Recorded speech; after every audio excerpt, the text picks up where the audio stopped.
A continuación, tenemos la presentación del doctor Jorge Cáceres Martínez, doctor en biología por la Universidad de Santiago de Compostela, con mención cum laude, pionero en el estudio de enfermedades de moluscos en México, reconocido experto en patología de moluscos y peces.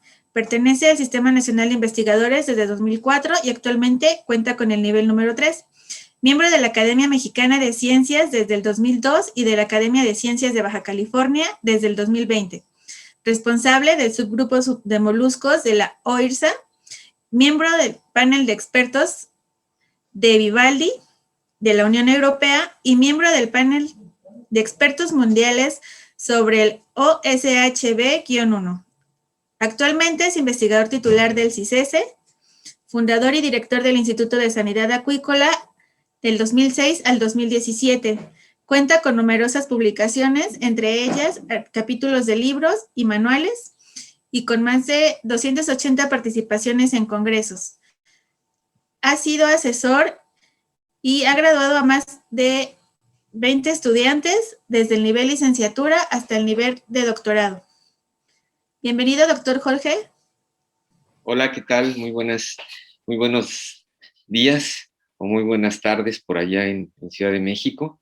Entonces, pues muy bien, pues primero que nada, muchísimas gracias por la invitación a Juan Carlos Lapuente, a Juan Carlos, a todo el personal del INAPESCA, por haberme invitado a este taller. Este taller que, como bien se ve, pues es el 11º taller y es todo una labor de divulgación y de promoción del consumo de moluscos bivalvos muy importante, desde luego a nivel regional, local, pero que también pues ya se extiende a nivel nacional.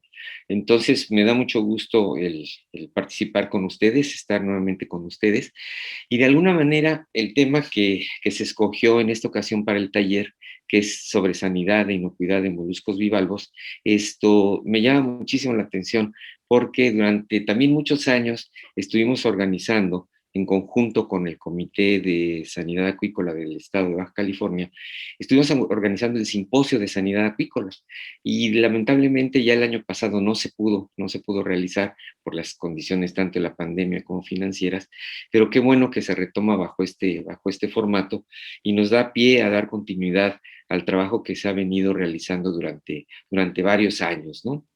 Entonces,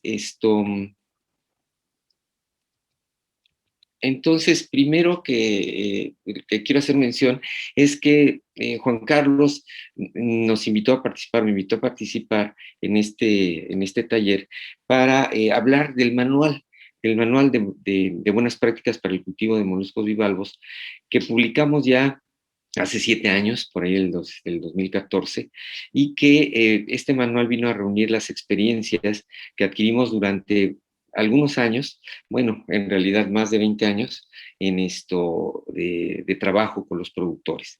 Y entonces, en este sentido, quiero dar un muy especial reconocimiento y un especial agradecimiento a Vicente Guerrero, que como muy bien al inicio de estas pláticas, Pablo Arenas nos hizo una reseña, una semblanza de Vicente. Yo lo quiero retomar porque les cuento que cuando yo estuve estudiando allá en la Universidad de Santiago de Compostela, mi tema de tesis en realidad fue sobre la biología y cultivo del mejillón, de Mytilus galoprovincialis, enfocándome a cuestiones de reproducción, vida larvaria y fijación. Pero curiosamente en el grupo que yo estaba trabajando, a cargo del doctor Antonio Figueras, un patólogo reconocido a nivel internacional, pionero en Europa en el estudio de moluscos, de enfermedades de moluscos bivalvos, él obligaba a los estudiantes que estábamos trabajando con él a llevar no solamente nuestro tema de tesis, sino que paralelamente colaboráramos en los trabajos de laboratorio y que tuviéramos un tema alternativo por cualquier cosa que pudiera pasar en nuestro tema central, tuviéramos una oportunidad de desarrollar algún otro tema. Y como su laboratorio estaba principalmente dirigido a enfermedades de moluscos, pues empecé a trabajar yo también con enfermedades de moluscos bivalvos. en particular con una enfermedad que es muy importante en Europa, que es la causada por un microparásito que se llama Bonamia ostrea, que causa mortalidades importantes en aquella zona. Entonces tuve la oportunidad de llevar estos dos proyectos paralelos, el de mi tesis y el de estudio de esta enfermedad, y cuando tuve oportunidad de ingresar al CICESE, por ahí de 1994, mi compromiso fue que viniera a reforzar la línea de investigación en reproducción de moluscos y abriera la línea de investigación en enfermedades en patología de moluscos. Entonces aquí la primera decisión que tomé fue, pues necesito enterarme, empaparme de cuáles son las enfermedades que están afectando aquí a los moluscos y cómo está todo el tema de producción de moluscos. Si bien yo tenía bastantes antecedentes sobre el cultivo de mejillón en la zona, que como muy bien nos comentó Sergio Guevara, él fue el pionero en iniciar esta actividad en la Baja California, sabía yo de este cultivo, estaba muy empapado de él, pero del ostión no. Entonces, ya en ese entonces se había incorporado para el 1995, yo entré en agosto del 94 y la doctora entró a inicios del 95, y entonces hicimos un viaje a la Bahía de San Quintín para enterarnos de cómo estaba el cultivo de moluscos y particularmente el cultivo de ostión. Y pues la persona que nos recibió en esa primera visita no fue nada más y nada menos que Vicente Guerrero.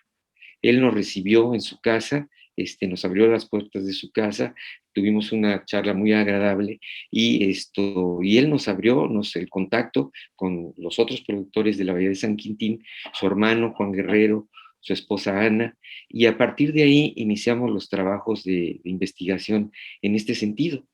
Y una de las cosas que comento en muchas de las presentaciones que tengo oportunidad de participar es que una de las preguntas, o más bien de las sorpresas de los productores, fue: ¿a poco los ostiones se enferman? Y pues sí, como cualquier ser vivo, los ostiones, como los camarones, como los propios parásitos, también tienen sus parásitos y también se enferman. Todo ser vivo se puede enfermar.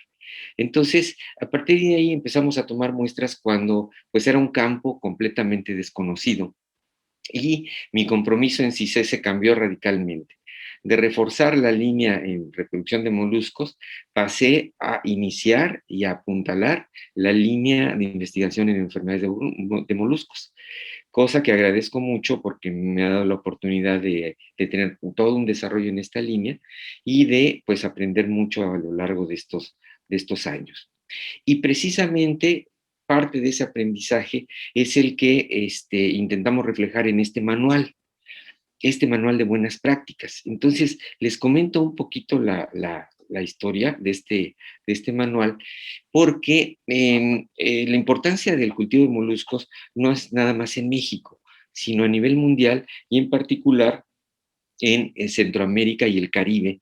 Ha habido especial interés en desarrollar este tipo de cultivos como apoyo a las comunidades pesqueras regionales.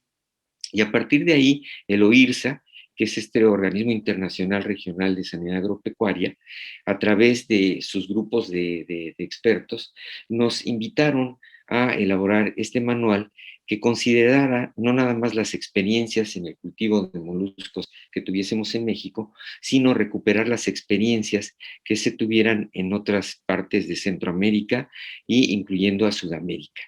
Entonces, a partir de ahí iniciamos esta aventura de escribir este manual, y una de mis primeras acciones pues fue ver qué otros manuales ya había escrito sobre la materia, ¿no? Ya se habían publicado sobre la materia. Y evidentemente hay algunos. Uno muy importante es el publicado por Omar Calvario del CIAD, muy importante en materia de sanidad de moluscos bivalvos, pero encontrábamos que hacía falta alguna otra situación. Y esta situación fue compartida ya no nada más con la doctora y un servidor, sino se invitó a participar a expertos de Centroamérica y del Caribe como parte del comité editorial y para ayudar a desarrollar este manual.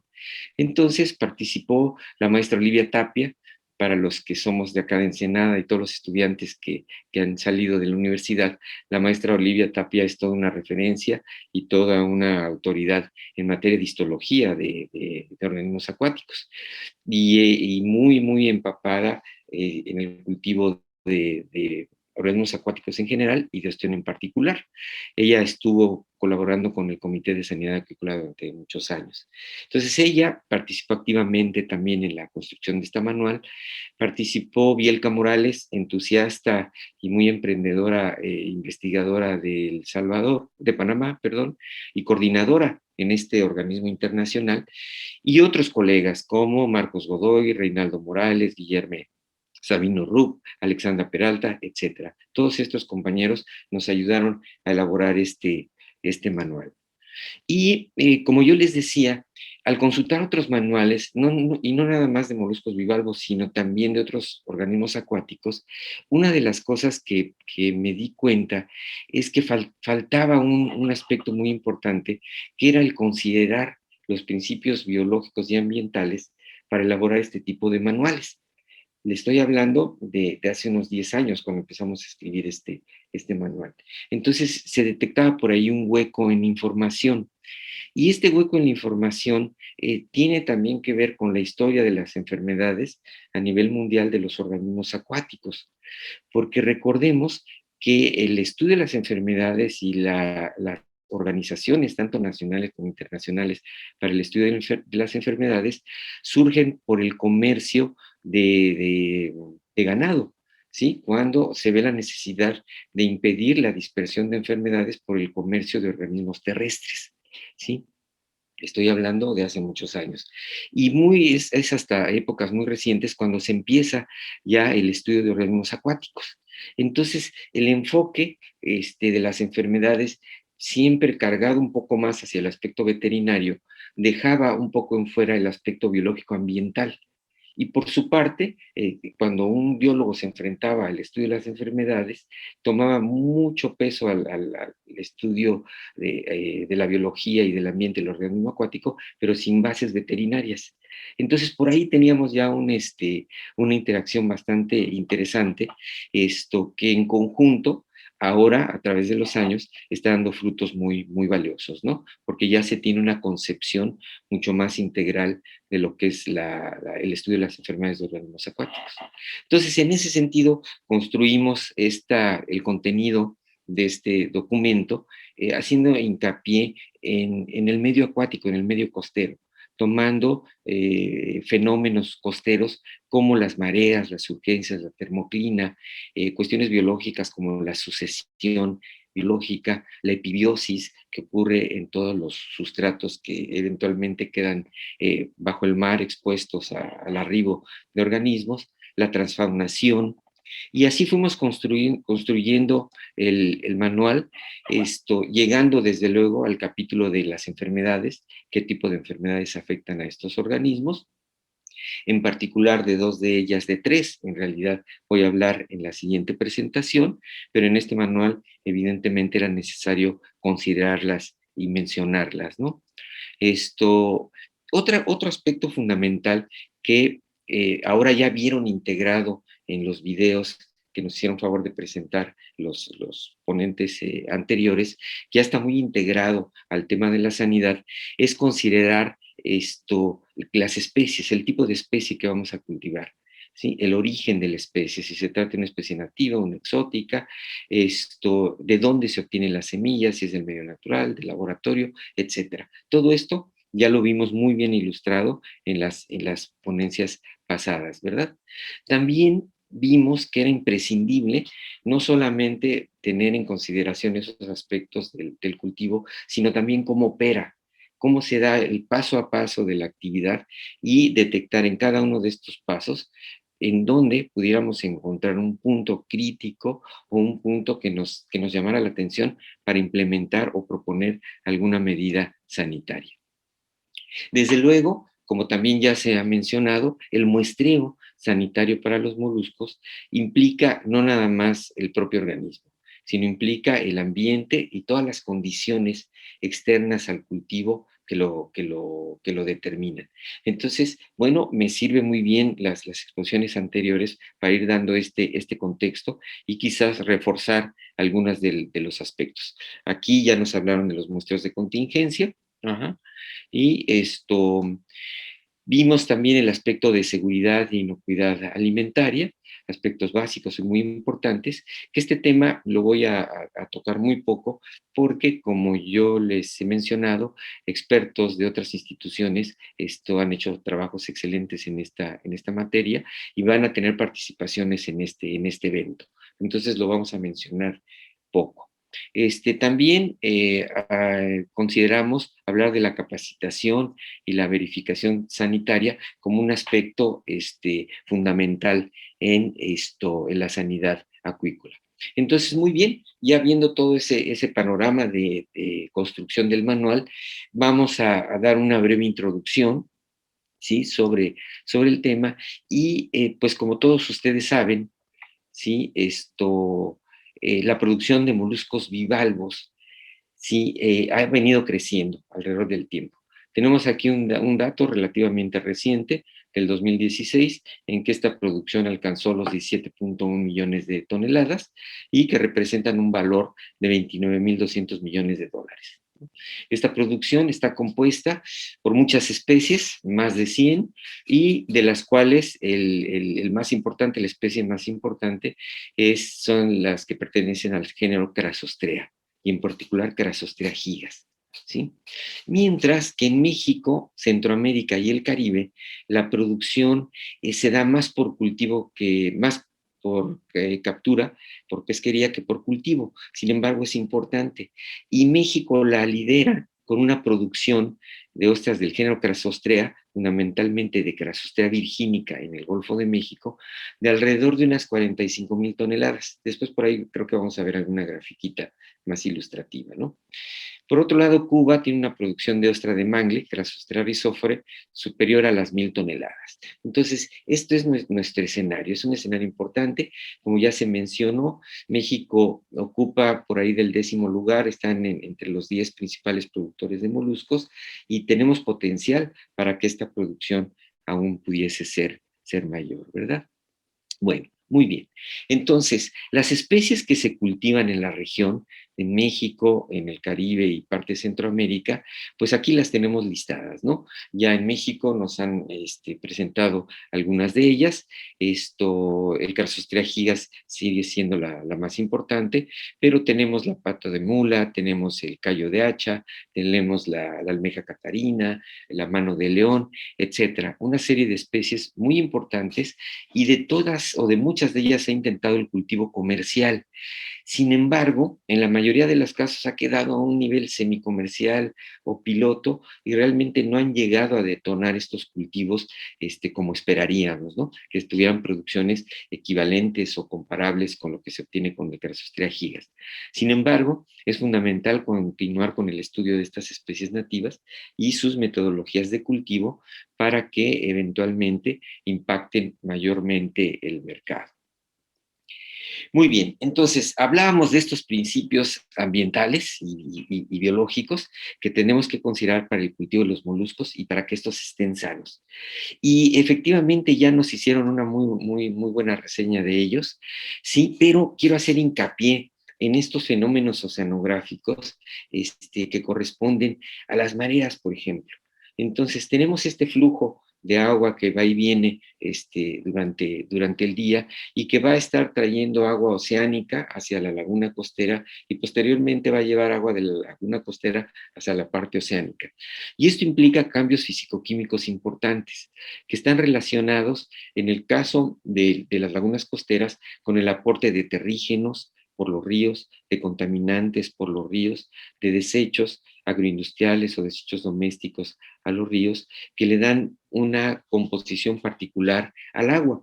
Por ahí, en alguna de las entrevistas que nos proporcionaron, comentaba yo que inclusive el tipo de arena es muy distinto entre una localidad y otra, y eso refleja las condiciones en particular de un ecosistema. Pues bien, tiene que ver efectivamente con esto. Y por otra parte, el agua que está arribando a esas regiones costeras, que viene del océano, puede tener condiciones físico-químicas diferentes. Puede llegar una arribazón de agua anóxica o hipóxica que afecte a nuestros cultivos y nosotros ni nos dimos cuenta, ¿no? Entonces, necesitamos conocer y entender muy bien este tipo de fenómenos, como las mareas, para esto, desde luego, seleccionar en nuestro sitio de cultivo y saber a qué podemos estar expuestos, ¿no? Entonces, si nos conviene poner un cultivo en fondo, como el que se ilustra ahí en costales, o se puede poner un cultivo en long line, ¿sí? Es decir, permanentemente sumergidos, en balsas, en racas, etcétera, ¿no? Entonces, esto es un aspecto muy importante a considerar en materia de la sanidad. Aquí tenemos otros ejemplos de lo que ocurre, por ejemplo, en El Salvador, donde se cultivan estas almejas anadaras, que son las que venden en los carritos, por lo menos aquí en Ensenada venden los carritos, las abres y su hemolinfa es de color rojo, entonces es muy impresionante cuando las abren y se rompen, ¿no? Que eso de entrada tiene un significado en aspectos de sanidad bien interesante. Y es en el sentido de que el ostión, el Carsitera gigas, por ejemplo, que no tiene un pigmento que le dé coloración roja a su hemolinfa, pues su hemolinfa es transparente. Entonces, cuando nosotros abrimos un ostión y abrimos sus valvas, lo que estamos haciendo es cortar el músculo abductor y el animalito empieza a perder hemolinfa. Y esa hemolinfa, pues no la estamos viendo, simplemente se ve como agua transparente, ¿no? Sin embargo, es sangre, es hemolinfa, y esa eventualmente, pues no la estamos comiendo. Uh-huh. Pero si queda expuesta al ambiente durante mucho tiempo, durante el proceso de venta, ¿sí? Pues ahí tenemos un caldo de cultivo importantísimo para bacterias. Entonces, de ahí, por ejemplo, la importancia de conocer que cuando procesamos el ostión, por ejemplo, y lo abrimos y la Organización Mundial, tenemos varias de ellas. Uh-huh. Una de ellas, les comentaba yo que había estudiado durante mi tesis de doctorado, fue Bonamia ostrea, que es un microparásito, aquí lo señalo con la flecha, que infecta los hemocitos de la ostra plana y que puede causar mortalidades importantes. Tenemos otro protozoario parásito que es Martelia refringens, que afecta fundamentalmente al mejillón y que también en el tracto digestivo puede provocar pérdidas y mortalidades de importancia. Desde luego tenemos a Perkinsus, hay varias especies. Aquí en la siguiente charla les voy a platicar de Perkinsus marinos. Desde luego tenemos al herpesvirus del ostión, que quizás es el patógeno de mayor importancia en estos momentos en el cultivo de ostión en particular. Uh-huh. Pero también tenemos otros protozoarios parásitos como Aplosporidium. Hay dos especies fundamentales que afectan al ostión Crassostrea virginica en la costa este de Estados Unidos, que es de importancia. Y otro de las enfermedades que suele presentarse en diversas zonas costeras son las vibriosis. Y si bien estas no están consideradas en la lista de la OIE, sí son de mucha importancia para las producciones locales o regionales, ¿no? En la imagen muestro una fotografía de una almeja Tapes filipinarum, de la almeja filipina, afectada por una vibriosis provocada por un vibrio que se conoce como vibrio tapetis y produce una enfermedad conocida como el anillo marrón. Entonces es una enfermedad de importancia en Europa y que es importante que lo conozcamos para evitar su ingreso al país. Es decir, tenemos que, como responsables en sanidad o interesados en sanidad, tenemos que estar enterados de la distribución de estas enfermedades en el mundo, en donde son endémicas, para evitar el traer moluscos de esas regiones, ¿no? Son principios sanitarios básicos para el control de las enfermedades. Muy bien, pues como yo les decía y como quedó manifiesto en la plática de Víctor, el entender y el analizar cómo se lleva a cabo el cultivo de los moluscos bivalvos es fundamental para ver en dónde puedo yo considerar algún aspecto de control sanitario. Perdón, aquí esto se me...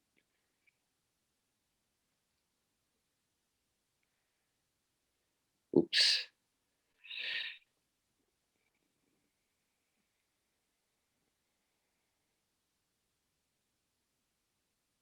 Ok, aquí estoy, ok. Entonces, vimos que el entender los pasos de cultivo es fundamental para explicar los problemas sanitarios en los municipios ligados. Entonces, eso va a depender del sistema de cultivo, ¿sí? Ya nos presentaron algunas imágenes de lo que se hace aquí en México, ¿sí? Y aquí en este cuadro mostramos, según el tipo de cultivo que puede ser en long line, en racas, en balsas, en camas, etcétera, y dependiendo del tipo de captación de semilla, vamos a ubicar diferentes procesos dentro de la metodología de cultivo. Por ejemplo, la preparación de recolectores, el emplazamiento de los recolectores, etcétera. Y aquí les comento una anécdota interesante.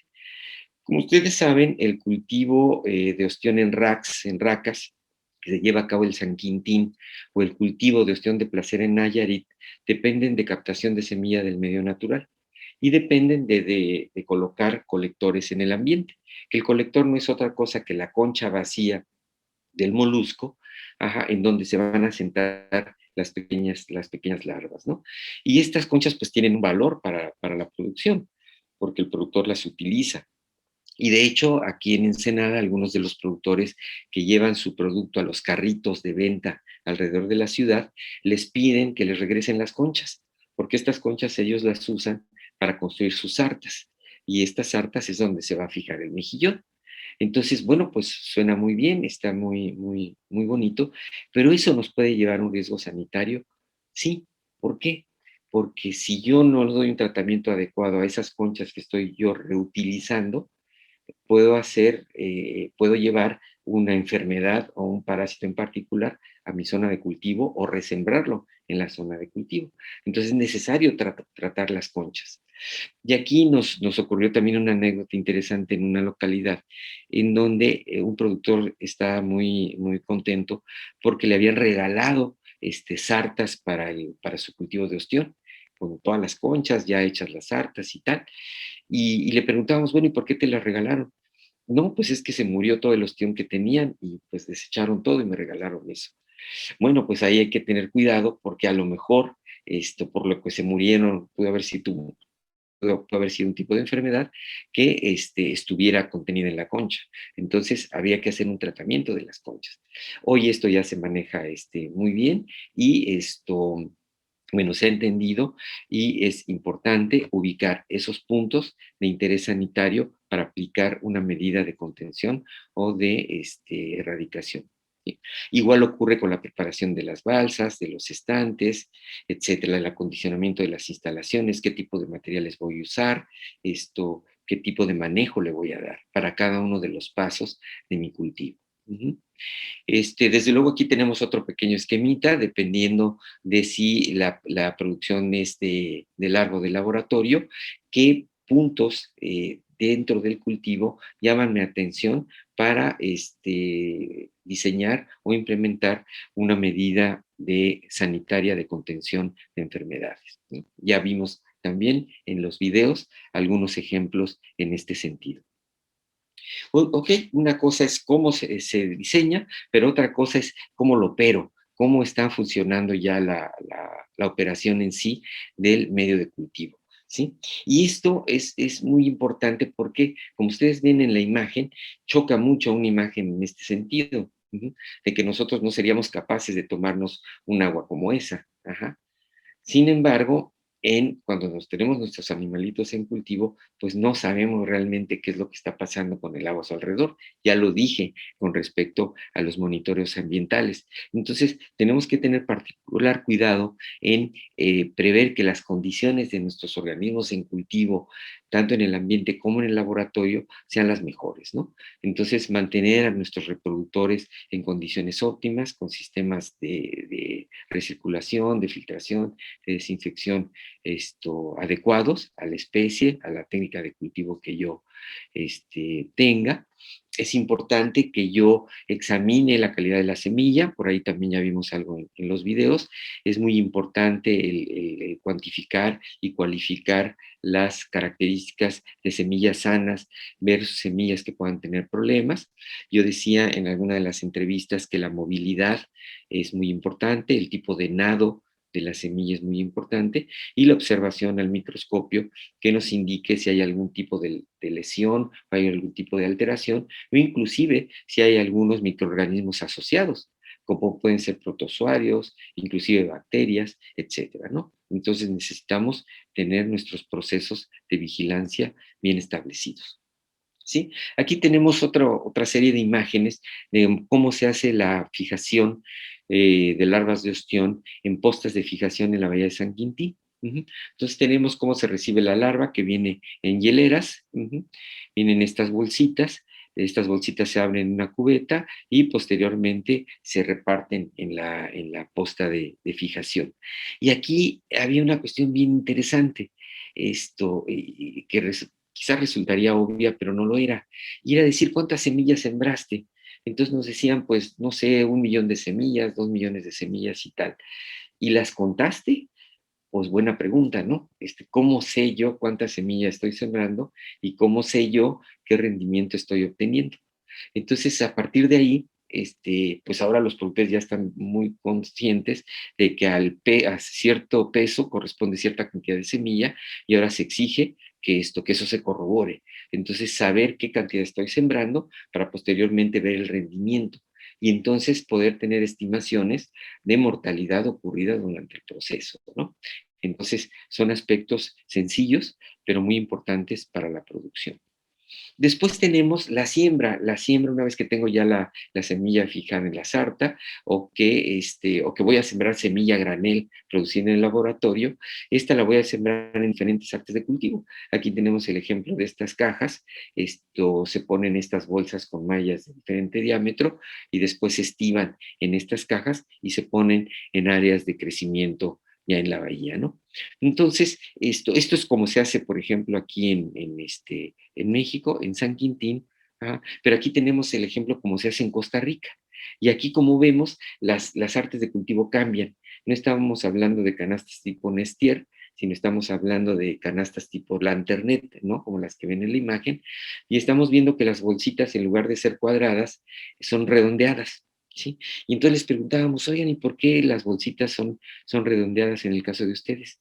Decían, es que si las hacemos cuadradas, mucha de la semilla se nos arrincona en las esquinas y después tenemos altas mortalidades. Y con esta curvatura evitamos ese proceso y tenemos mejor supervivencia. Entonces, bueno, pues un detalle bastante interesante de cómo un cambio muy sencillo en una tecnología, en un implemento que utilizamos para el cultivo, puede resultar en una mejora en la supervivencia, ¿no? Entonces, esto, por ejemplo, es como ocurre en Costa Rica. Aquí, como ocurre en El Salvador, aquí tenemos otro tipo de bolsitas, como las que ustedes pueden ver en las imágenes, ¿sí? Un trabajo artesanal, un trabajo importante que da empleo en las comunidades costeras, ¿sí? Y que cada uno va diseñando su propia tecnología, su propia metodología de trabajo de acuerdo a su zona, incluso a sus habilidades también. Sí, aquí tenemos una imagen de la recolecta de semilla en Nayarit, México, donde se ponen los colectores. Ahí vemos las conchas madre. Ahí otra vez se me regresó esto. Ahí tenemos las conchas madre, y tenemos aquí los empilotados, donde se colocan las cuerditas con las conchas, y después aquí tenemos ya ostiones ya adultos, listos para ser comercializados, ¿verdad? Bueno, muy bien. Después tenemos aquí otro ejemplo. ajá, de cultivo de ostión en long line en Costa Rica, en este caso también utilizando canastas tipo Lanternet, que son propicias para las condiciones donde ellos habitan y que tienen éxito en su producción. Entonces, como vemos, no nada más a nivel nacional hay cambio en las metodologías de cultivo, sino también a nivel internacional, y que el contraste de estas metodologías de cultivo son importantes para hacer las pruebas pertinentes en nuestras zonas y elegir el arte de cultivo más adecuado. Y en esto también quiero nuevamente retomar las aportaciones de nuestro amigo Vicente Guerrero, que él siempre fue un pionero en tratar de utilizar mejoras en la tecnología de cultivo, implementar mejoras. Él fue parte de los que participaron en la introducción de estas canastas australianas, probarlas y adecuarlas al cultivo en la bahía, y eso pues es un reconocimiento a la labor de nuestro compañero, ¿no? Aquí tenemos imágenes de cosecha, está en la bahía de San Quintín. Esto también ya ha cambiado, se ha modernizado mucho. Actualmente ya tenemos maquinaria de separación de ostiones por tallas, muy automatizado, etcétera, etcétera, ¿no? Pero todo esto nos lleva a ubicar puntos de control sanitario que pueden ayudarnos a mejorar nuestra producción. El mantenimiento, como ya les decía, es muy importante, ya nos hicieron hincapié en que esta limpieza de pibiontes tiene que ser frecuente. Aquí tenemos unas imágenes recordando ese proceso de pibiosis por carpélidos acá en la Bahía de Todos Santos, ¿no? Que incluso pueden ser un subproducto de interés, sí, porque estos animalitos son muy ricos en proteína, ¿no? Bueno, muy bien. Entre las buenas prácticas se han descrito ya algunas. Aquí tenemos algunas imágenes. En Costa Rica, por ejemplo, los recipientes para el lavado de semilla a pie de playa versus el lavado de producto en una pila con un equipo más adecuado y donde el agua de lavado se concentra y se trata para después regresarla al ambiente, ¿no? Evitar el acceso de mascotas, de animales domésticos, que eventualmente puedan defecar o en las zonas de cultivo, y eso llevar a algún tipo de problema, ¿verdad? Desde luego el uso de baños, por ahí también creo que se mencionó, es muy importante porque normalmente en las zonas costeras de cultivo esta actividad pues se hace al aire libre y se hace en cualquier parte, ¿no? Entonces, este control es importante y pues ya está muy, muy conocido esto y los productores son muy conscientes de esta situación. Igualmente la trazabilidad, como ya se dijo, saber el producto de dónde viene, quién lo produjo, bajo qué condiciones y eventualmente a qué mercado es al que pueda llegar. Las buenas prácticas también no se deben de concluir con la venta del producto, sino que el consumidor también juega un papel muy importante, así como el expendedor, ¿sí? No es lo mismo acudir a un restaurante con todas las medidas de bioseguridad bien establecidas a ocurrir a un mercado local que quizás no tenga todas las medidas sanitarias adecuadas. Entonces, es importante tener en cuenta que los moluscos son de fácil descomposición, entre otras cosas, porque mantienen las pseudoheces dentro. Yo no sé si recuerden qué son las pseudoheces, pero en el caso de los moluscos filtradores, los moluscos bivalvos en particular, ellos filtran el fitoplancton del ambiente y junto con el fitoplancton viene materia orgánica y otros microorganismos que no quiere comerse el ostión. Entonces todo eso los agrupa en un mucus. Ajá, y ese mucus no se lo traga, sino se queda en la cavidad paleal. Eso se llama pseudo-S. ¿Por qué? Porque no es una S verdadera. La S verdadera es lo que se traga, pasa por el tracto digestivo y eventualmente va al mar, ¿no? Entonces, en este caso, las pseudo-S siempre quedan en la cavidad paleal. Entonces, en un punto de venta, si yo abro ostiones, ¿qué estoy haciendo? Abro el ostión, corté el músculo abductor, se derramó la hemolinfa, pero además tengo ese mucus donde puede haber una gran cantidad de bacterias o microorganismos. Entonces se forma un caldo de cultivo fabuloso para adquirir alguna infección bacteriana, ¿no? Entonces, de ahí que estos productos a la venta tienen que estar frescos, tienen que estar en buenas condiciones de refrigeración, y una cosa que no está de más es cuando vamos a comer un ostioncito fresco, recién abierto, pues de repente es importante escurrirle la hemolinfa y no le va a quitar el sabor y quizás nos podemos evitar algún problemilla, ¿no? La presentación del producto también tiene mucho que ver.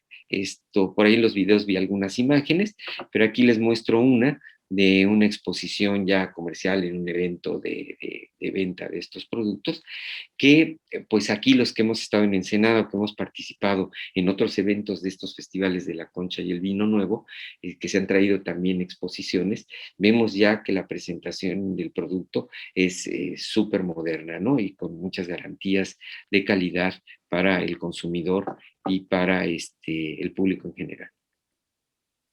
Si hacemos una revisión de estas cosas que hemos estado viendo desde la mañana, podemos hablar de un concepto de sanidad integral, en donde se considere, aparte del animal como tal, el medio ambiente. Y el medio ambiente comprende las influencias que podamos tener del medio terrestre como del medio oceánico. Y en todos los procesos que estamos viendo, debemos de implementar las buenas prácticas de producción y desde luego la trazabilidad que ya vimos, ¿no? Saber de dónde vino y a dónde va. Desde luego, en todo este esquema, el monitoreo y el control de los patógenos es indispensable, ¿no? Entonces tenemos que buscar esta concepción de una sanidad integral en todos los procesos de cultivo. Normas y regulaciones sanitarias, hay muchas diversas en los diferentes países que participaron en la elaboración del manual, en Brasil, en Chile, en México, tenemos diferentes regulaciones. En México en particular, cabe mencionar que la normatividad sanitaria es imperativo que se modernice, que se regularice. Por ahora contamos con la nueva pesca de acuicultura sustentable, pero todavía faltan los reglamentos específicos, las normas específicas de sanidad de moluscos necesitan ser actualizadas, y por ahí hay un trabajo que puede resultar muy oportuno en estos momentos y muy interesante para continuar en este crecimiento en la producción con calidad de moluscos bivalvos, ¿sí?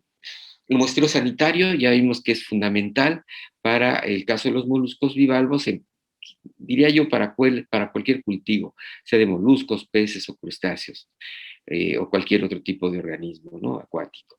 Y este muestreo es importantísimo y tiene que considerar, como ya lo dije en la gráfica donde está la balsita de las estaciones de monitoreo ambiental permanente, tiene que considerar el ambiente, el hospedero y el parásito en esta triada epidemiológica o triada de la enfermedad que ya vimos, y que no es otra cosa que el equilibrio entre esos tres actores. El hospedero, que en nuestro caso sería el molusco bivalvo, el ambiente, que es la zona donde yo lo estoy cultivando, y el parásito. Aquí les doy un ejemplo. En el caso del herpesvirus del ostión, en Australia se hizo un estudio en una zona endémica de la presencia de este virus, y se vio que los ostiones que estaban cultivados dentro de la bahía presentaban mayores mortalidades que los que estaban cultivados fuera de la bahía. Y esto, a pesar de que en ambos sitios se encontraba el herpesvirus. Y esto simplemente porque las condiciones abiertas oceánicas permiten una renovación del agua a un ambiente más propicio para el crecimiento del ostión y menos propicio para el herpesvirus. Entonces, en una misma localidad donde se encuentre un patógeno, la técnica de cultivo que yo utilice y el lugar preciso donde yo lo haga puede ser muy importante para contener o evitar la acción de un parásito en particular, ¿sí? Sin embargo, ¿no? No solamente están jugando esos tres factores, sino que tenemos que sumar uno más. Y ese uno más es el manejo, que aquí tenemos contemplado en amarillo. Ese manejo también tiene que ser controlado, que es lo que pretendemos con estos manuales de sanidad, que se monitoree para que en conjunto con los datos que tenemos del parásito, del ambiente y del hospedero, redundemos en una producción más sustentable y de mejor rendimiento económico. Esta triada y tetrada de la enfermedad son básicas para que cualquier persona que esté interesada en materia de sanidad acuícola lo comprenda, lo entienda, ¿no? Y es clave. Muy bien.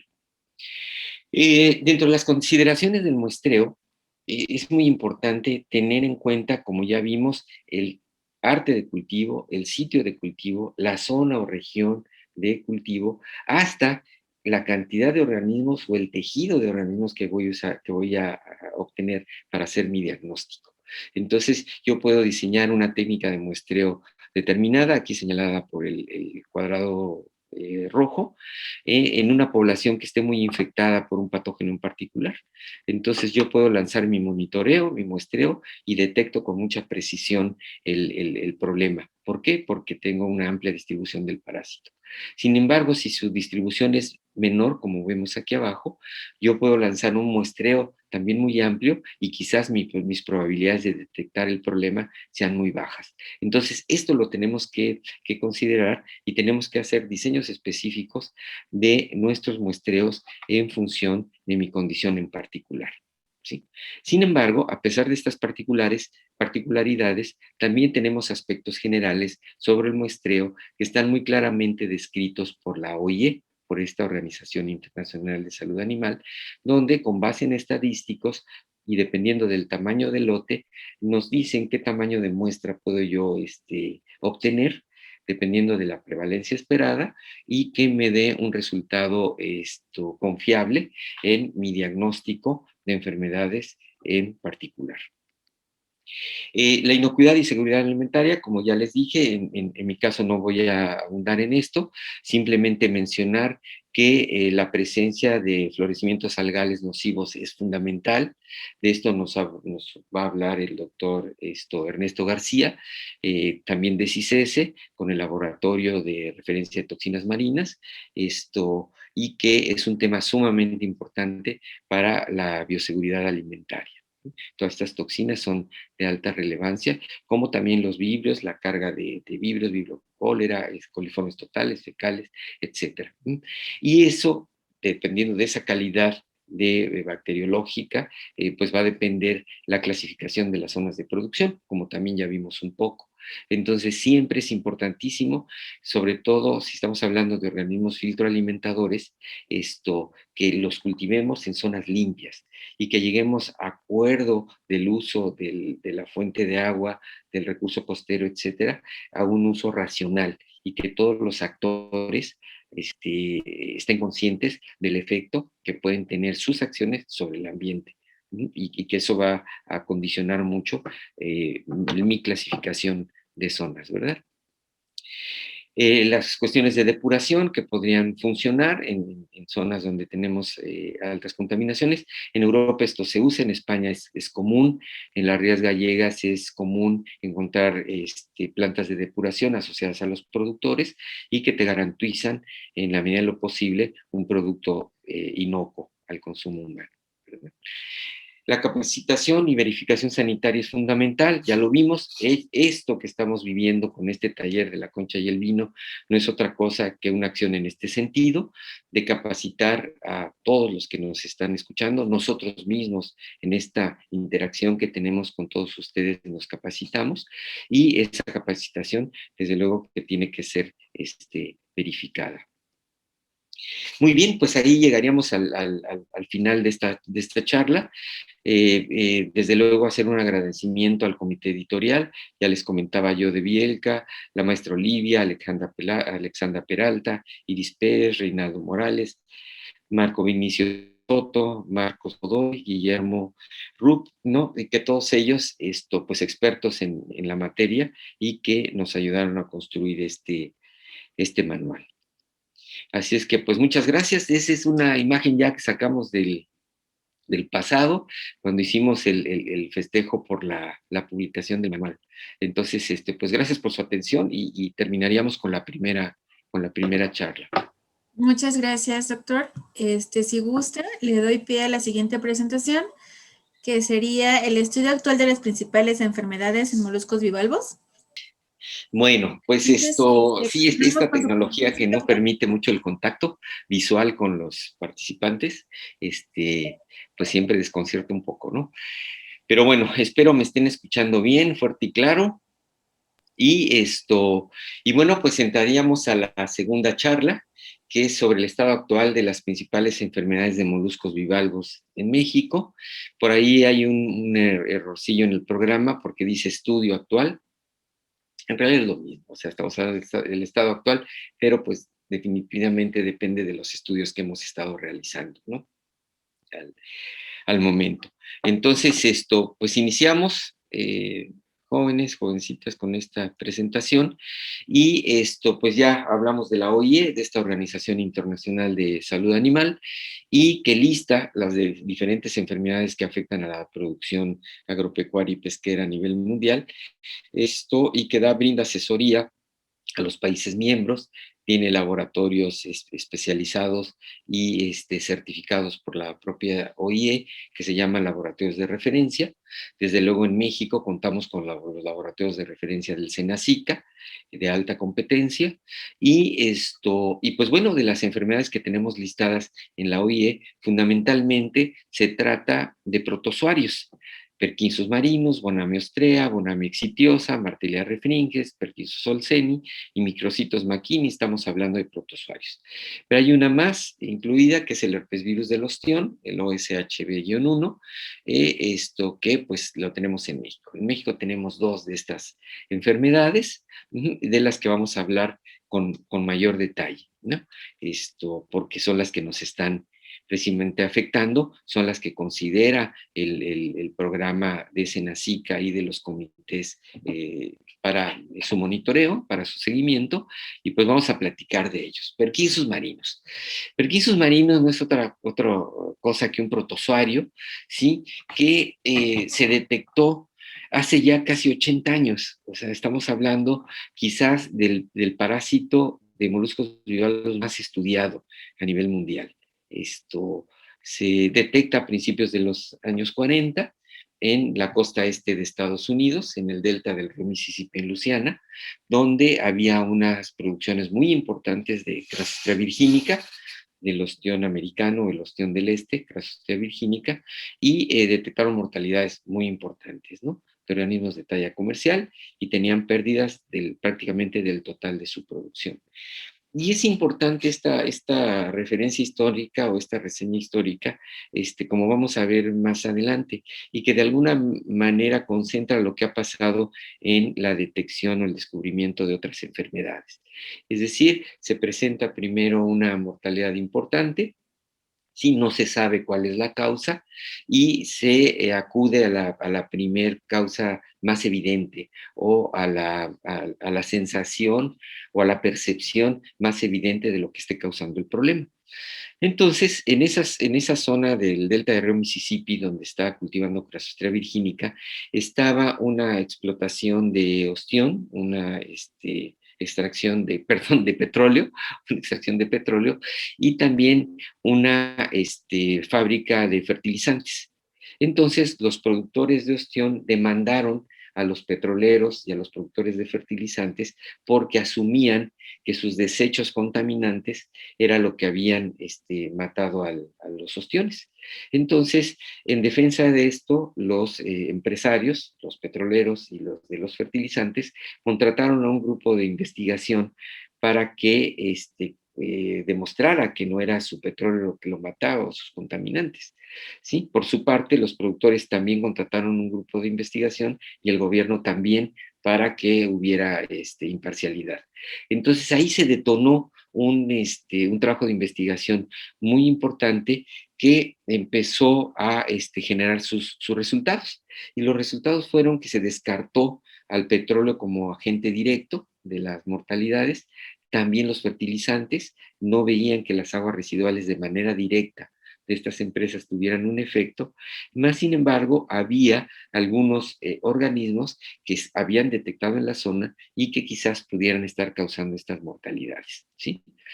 El primero de ellos que se encontró fue un caracol perforador del género Thais. Son esos caracolitos en la zona intermareal que tienen como un ganchito en la concha, que les sirve con la ayuda de la probosis para perforar y después erosionar la concha del hospedero.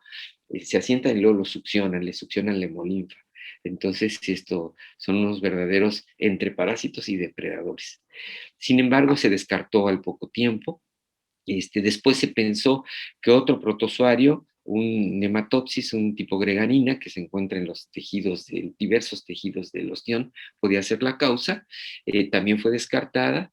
Posteriormente se pensó que Polidora, estos gusanos de lodo que se asientan sobre la concha de los ostiones, podría ser la causa, pero también fue descartado. Sin embargo, era consistente que en las muestras de ostiones moribundos aparecía un microorganismo que no se sabía qué era. Inicialmente se le nombró como Dermocystirium marinum, porque se pensaba que era una especie de hongo. Sin embargo, después se descubrió que no se trataba de un hongo, sino de una especie nueva, que se llamó Perkinsus marinus, ¿sí? Y bien, esto también lleva a una anécdota muy interesante, porque quien lo descubre es este señor que les presento aquí en la imagen, que lamentablemente ya falleció hace unos 3 años aproximadamente, Sammy Ray, que en ese momento él era estudiante de doctorado en la Universidad de Luisiana y un estudiante muy trabajador, y a él se le ocurrió cultivar tejido de ostiones moribundos, se le ocurrió utilizar ese tejido y ponerlo a cultivar en un medio que se llama fluido de tioglicolato, que es un medio tradicional para el cultivo de hongos. Y él encontró que después del periodo de incubación, pues aparecían unas esferas oscuras como las que vemos aquí, que después se descubrió que no era otra cosa que las gimnosporas producidas por el parásito.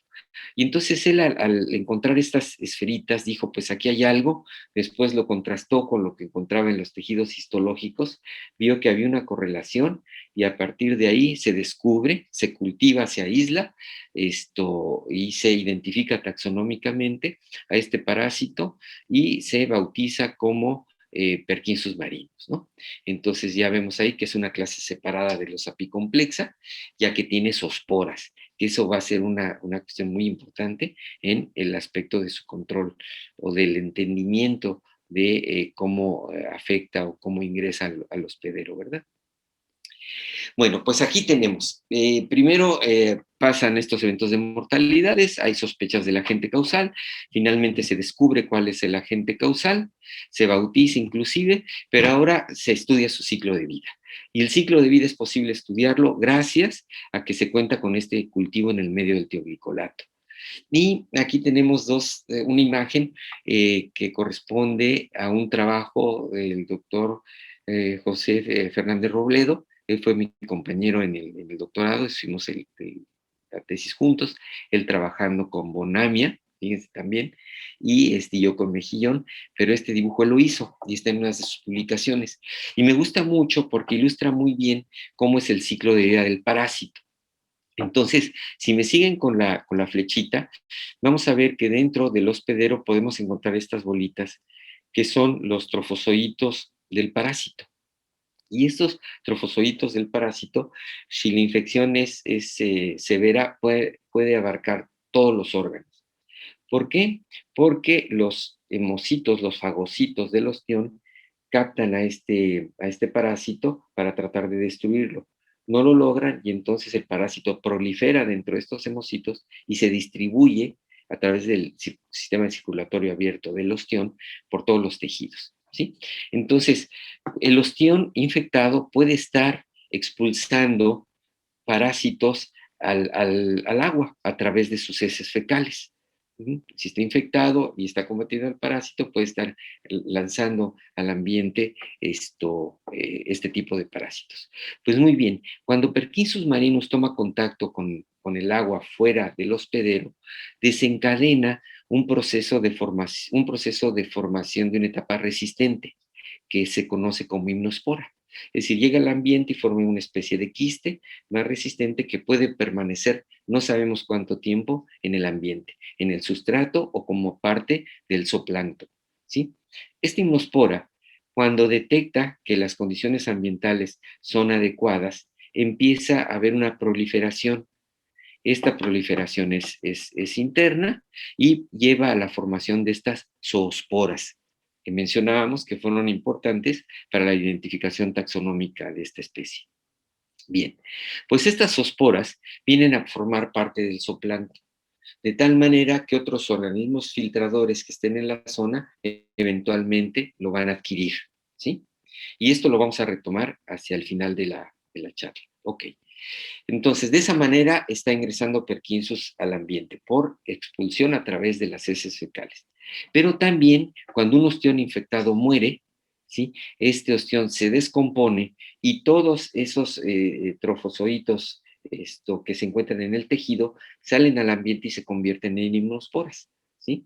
Y estas himnosporas forman este estatus de resistencia que eventualmente va a resultar en una zoosporulación y distribuirse en el ambiente, ¿sí? Entonces, bueno, se conoce el ciclo de vida ya del parásito que puede completarse dentro del hospedero sin necesidad de salir al ambiente, ¿sí? O fuera del hospedero. Y también se conoce que las zoosporas pueden infectar al ostión, pero también cualquier estadio de la himnospora puede infectar al ostión, ¿sí? Sea recién salida o ya formada con himnospora. Entonces eso es importante desde el punto de vista epidemiológico. Bueno, entonces ya sabiendo quién es el agente causal, cuál es su ciclo de vida, vamos a ver un poquito del efecto que ha tenido en Estados Unidos. Entonces, primero está distribuido en toda la costa este, en todas las zonas de producción de Crassostrea gigas.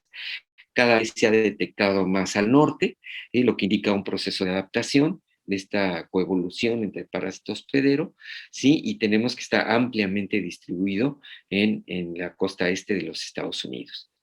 Aquí tenemos un ejemplo del impacto que ha tenido en algunas zonas de por allá. Aquí tenemos el ejemplo de Maryland, en donde vemos una caída dramática en la producción, una buena parte debido a la sobrepesca, que eso ha ocurrido en todos los bancos de ostión alrededor del mundo, pero ya después pérdidas en la producción asociadas directamente con Perkinsus marinos. Aquí se pone como enfermedad de dermo porque, como les dije antes, inicialmente se bautizó como Dermocistidium marinum y después se bautizó como Perkinsus marinum, pero le quedó ese nombrecito a la enfermedad de dermo. Entonces vemos cómo efectivamente en las zonas de cultivo de Crassostrea virginica en los Estados Unidos, el efecto de Perkinsus marinus es muy dramático, es muy importante. Y pues desde luego han hecho estudios episodiológicos muy amplios y detectaron que el ciclo general del parásito está determinado por la temperatura. Es decir, que los meses más cálidos son los meses en donde la proliferación del parásito es mayor y después esta proliferación va a disminuir hacia el invierno, hacia los meses fríos. Entonces ha permitido entender cómo se comporta este parásito en el ambiente. Pero también han visto que la salinidad tiene un efecto importante y que mientras mayor salinidad y mayor temperatura existan, hay mayor probabilidad de infección por este parásito. Entonces hay una asociación directa entre unas condiciones ambientales particulares y la presencia de este parásito. Y el conocimiento de todas estas situaciones ha llevado a diseñar una estrategia de producción del ostión americano en la costa este de los Estados Unidos. Hay que recalcar que en el caso de ellos, por ser aguas más frías, el crecimiento de su producto es más lento. Entonces alcanzan la talla comercial alrededor de los 18 meses. Y entonces esto los ha llevado a ver que si siembran la semilla, después de que ha ocurrido el periodo de mayor exposición a Perkinsus marinos, si ese organismo va a empezar a crecer y se va a exponer nuevamente al parásito durante el primer verano. Y entonces lo que ellos hacen es evitar que llegue el segundo periodo de verano para evitar que Perkinsus marinus siga actuando. Entonces ellos proponen o cosechan antes de que ocurra el segundo verano para evitar la proliferación del parásito. Y este diferente ritmo de crecimiento o de producción en Estados Unidos con respecto a México, quizás nos ayude a explicar por qué en México el efecto de este parásito no ha sido tan dramático como en los Estados Unidos. Y esto lo podemos ver en esta gráfica de producción, sí, que la tenemos actualizada hasta el 2018. ¿Sí? Entonces, en esta gráfica de producción ya estamos hablando de las lagunas costeras del Golfo de México mexicano.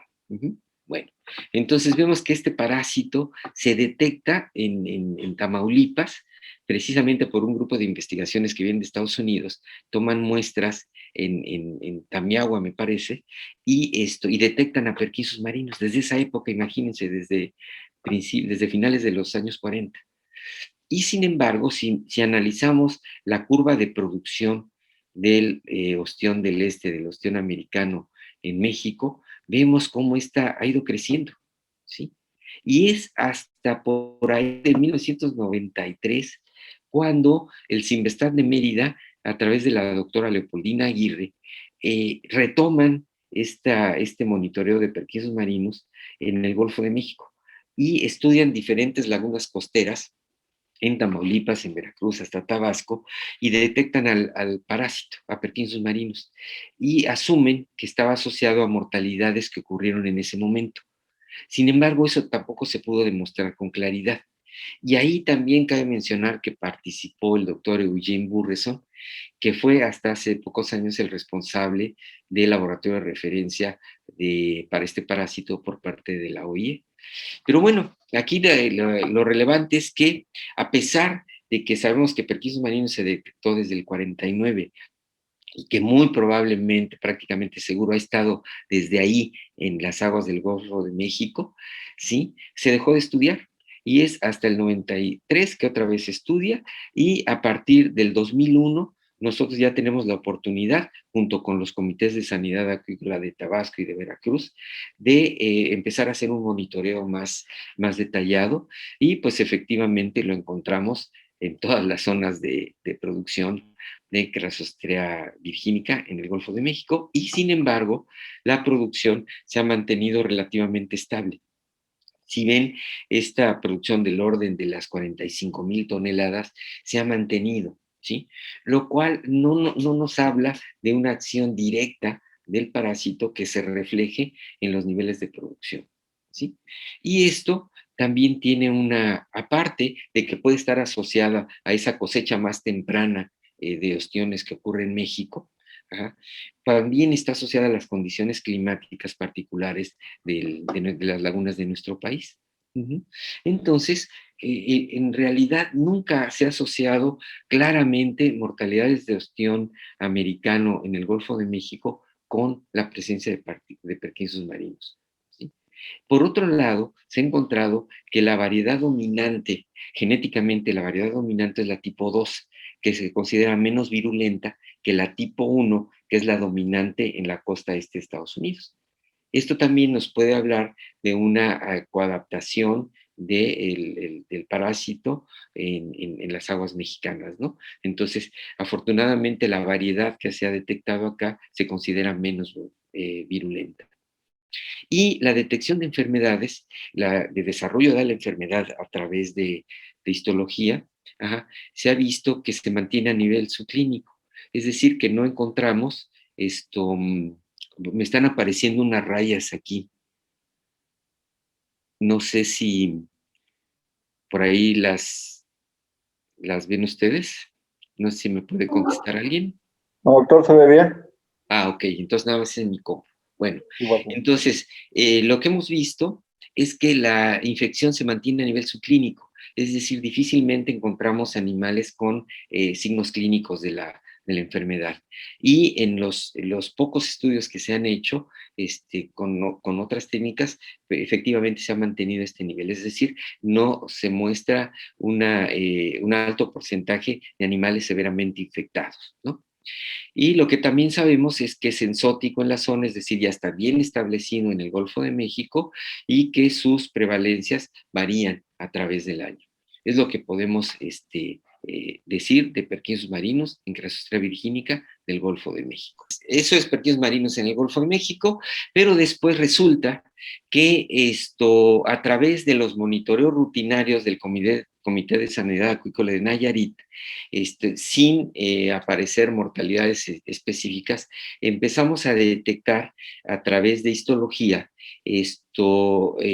microparásitos dentro del ostión que se parecían a perquinsus marinos, y pues efectivamente llamó muchísimo la atención. Eso fue por allá de diciembre del 2006, y y pues empezamos a hacer un muestreo más intenso, tanto en las balsas como los empilotados, en 2 localidades de Nayarit, en donde se centra el cultivo del ostión de placer, y esto, pues efectivamente corroboramos que se trataba de Perkinsus marinos.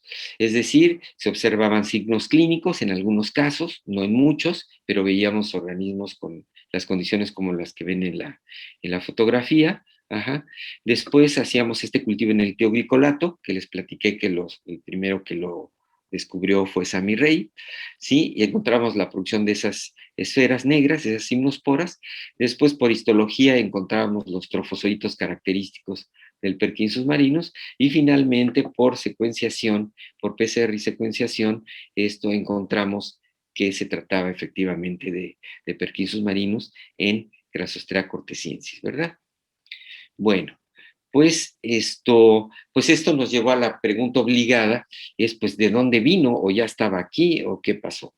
Entonces, al hacer el estudio genético, vimos que se trataba de la misma variedad de las costas mexicanas del Golfo de México, marcado con amarillo, aquí lo pueden ver. Entonces, afortunadamente también se trata de la variedad menos virulenta si la comparamos con las dominantes en Estados Unidos. Entonces decíamos, bueno, pues es posible que este parásito haya sido transferido del Golfo de México al Pacífico mexicano. Pero ¿cómo fue esto, no? Entonces, vimos a través de información tanto como con productores como algunos investigadores que ha habido transferencias históricas del ostión americano al Pacífico mexicano. Sí, especialmente durante la Semana Santa, cuando aumenta la demanda de ostión en las zonas turísticas y se agotan los bancos naturales o las tallas comerciales de los bancos naturales, se traían ostiones del Pacífico a las zonas de venta en Nayarit, Sinaloa. Entonces, esa, pues muy probablemente, o no muy probablemente, seguramente es una de las fuentes de introducción del parásito a la zona, ¿no? También esto, encontramos en diferentes años, el más antiguo en 1875, donde hubo una importación masiva de Crassostrea virginica hacia el Pacífico de Estados Unidos. Hubo introducción masiva de Crassostrea virginica hacia finales de 1800. Y después tenemos detectadas otras en 1984, 2005, pero hoy sabemos que esto ha sido recurrente. Entonces, y además genéticamente, estudios recientes, tanto del CIVNOR en Baja California Sur, como del CIMVESTAB de Nayarit, han corroborado que se trata de una transfaunación, porque la huella genética así lo ha indicado, ¿no? Entonces, aquí tenemos un claro ejemplo de cómo el transportar organismos de un lado a otro sin una certificación sanitaria nos puede transmitir una enfermedad de un lado a otro, ¿no? Bueno, ahora, ¿qué más con la enorme experiencia, la mala experiencia que estamos teniendo con el coronavirus? Ya sabemos que el parásito lo podemos llevar de un sitio a otro, y si no tenemos cuidado, ¿no? Y que tenemos que contar con certificados de estar libres de la enfermedad para poder viajar de un país a otro en algunos casos. Bueno, pues como les decía, el análisis genético de Perkinsus marinus que encontramos en el ostión de placer, sí, es exactamente igual al encontrado en Florida, Luisiana, Veracruz y Campeche. ¿Sí? Ya vimos que hay evidencias de que fue introducido del Golfo de México hacia la zona, y que las evidencias genéticas, pero también las paleontológicas, nos indican que el parásito fue introducido por el hombre a estas localidades. Muy bien, entonces, si resumimos más la información, vamos a ver que ni en el Golfo de México ni en el noroeste de México se ha encontrado en estudios de campo una asociación clara entre la presencia de Perkinsus marinos y episodios de mortalidad masiva. De hecho, hicimos un par de trabajos de infectología en laboratorio, uno inyectando himnosporas de Perkinsus marinos en Crassostrea cortesiensis, en el ostión de placer, ajá, y otro inyectando Crassostrea gigas. Y en el caso del ostión de placer sí hubo infección ligera, pero en el caso de Crassostrea gigas no hubo infección, o al menos no la detectamos en laboratorio. Pues bien, esto ya regresando al campo, y con la ayuda del Comité de Sanidad Acuícola de Nayarit, tuvimos la oportunidad, la valiosísima oportunidad, de hacer un seguimiento de 7 años de la presencia de este parásito en la zona, considerando la prevalencia, que es el porcentaje de ostiones infectados en la muestra, como la intensidad, que es el grado de la infección a nivel histológico. Además, tuvimos la oportunidad de medir fluctuaciones de temperatura y salinidad. Aquí un reconocimiento a Gloria, quien nos ayudó mucho del comité, muy entusiasta, y gracias a ella se concluyó este trabajo. Y también hicimos una asociación respecto a la talla y al sexo de los ostiones. Y nos dio bueno, el estudio lo hicimos en las localidades de cultivo, nuevamente en Boca de Camachín y Pozo Chino, donde están distribuidas las balsas y los empilotados. Sí, y de ahí obtuvimos esta gráfica que es interesantísima, en donde vemos que como en Estados Unidos hay una asociación directa entre la temperatura la proliferación del parásito. Efectivamente, su proliferación es mayor a temperaturas más altas que a temperaturas bajas.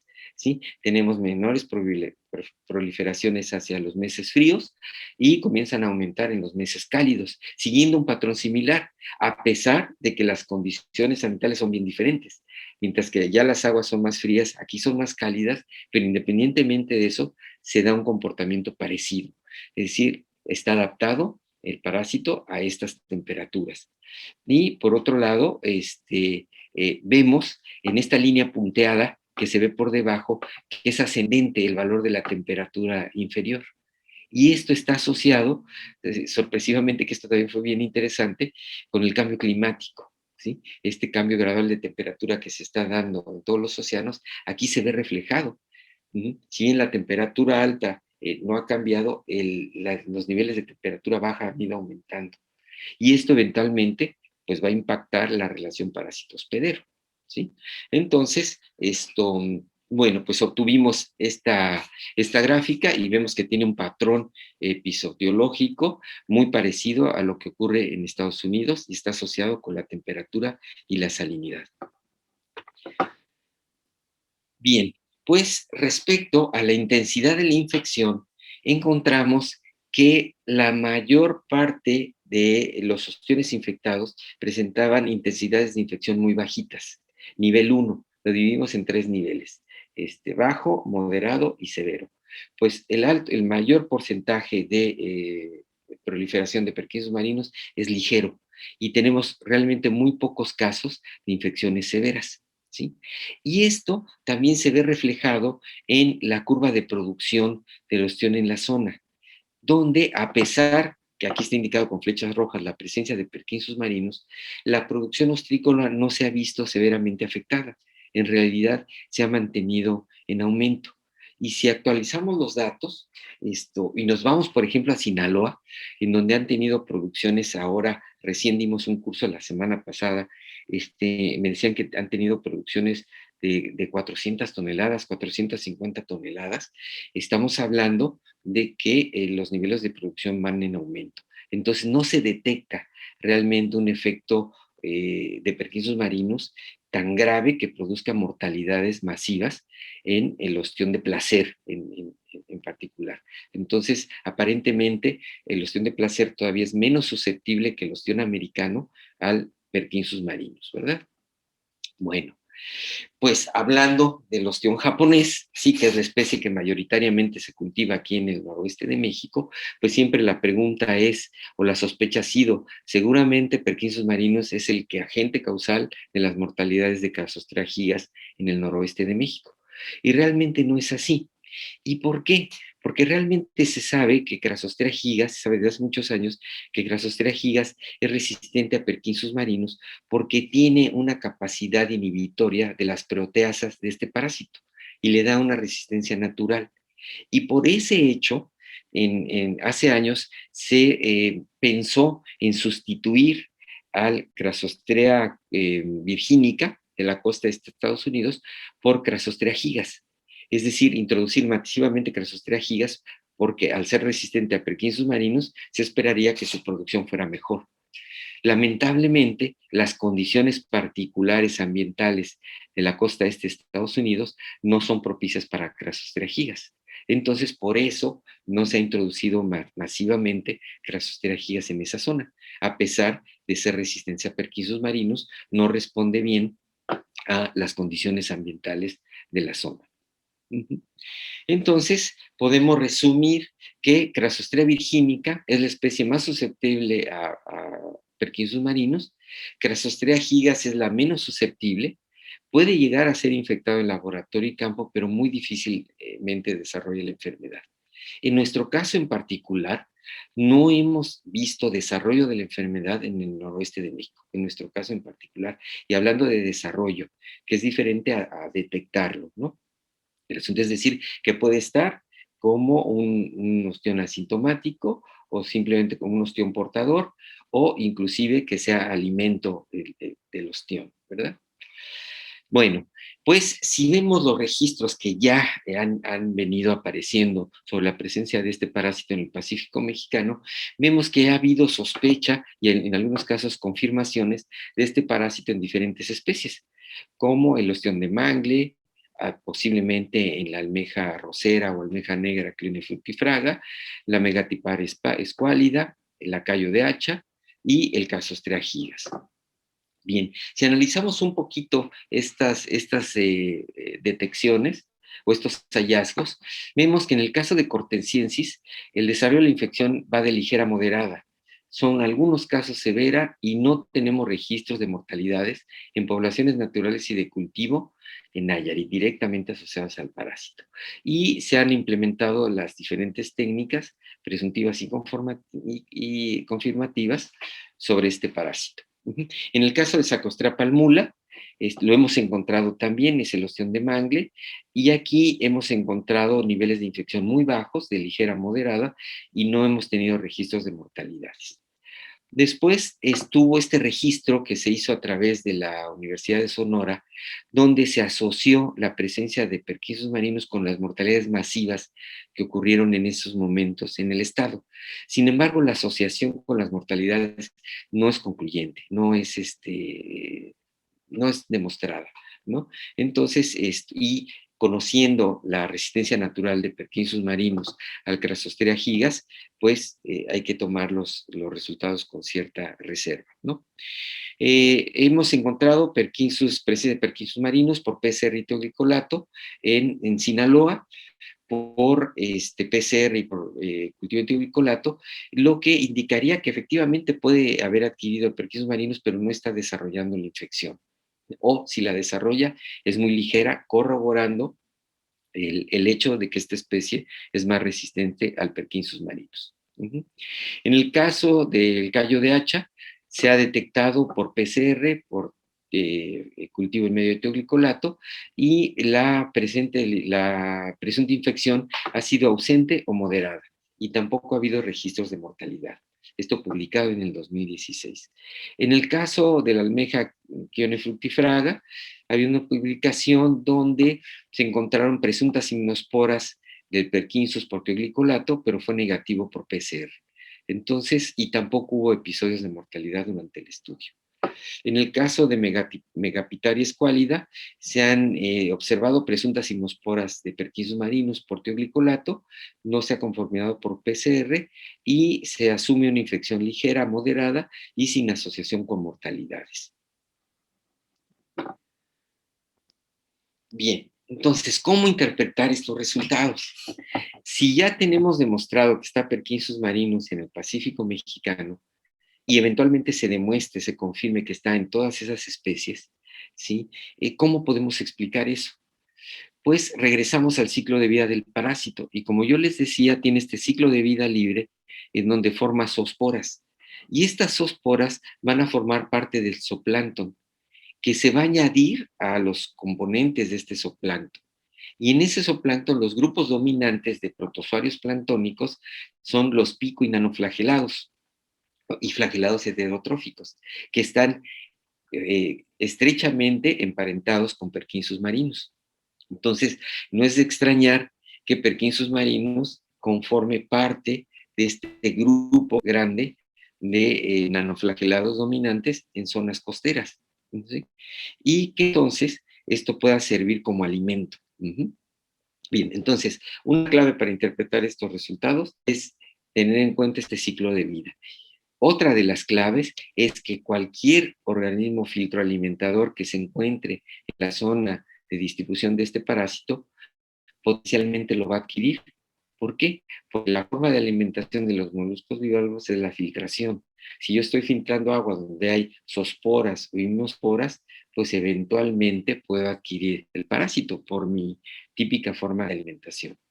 Pero además, otro factor clave para interpretar estos resultados es que los mecanismos de defensa de los moluscos bivalvos o el sistema inmune sencillo de los moluscos bivalvos, en este sistema los hemocitos tienen una función doble, que es la nutrición y la defensa. Es decir, que los hemocitos van a tener la capacidad de reconocer, localizar, ingerir y digerir partículas extrañas, como también de alimento, y llevar el tracto alimenticio a los tejidos o detectar partículas extrañas en los tejidos y llevarlos al tracto digestivo para la expulsión. Es decir, la forma de alimentación y de ingreso del alimento al molusco también lo debemos de considerar, ¿sí? Por otra parte, debemos de considerar la técnica de detección que yo empleé para Perkinsus marinos.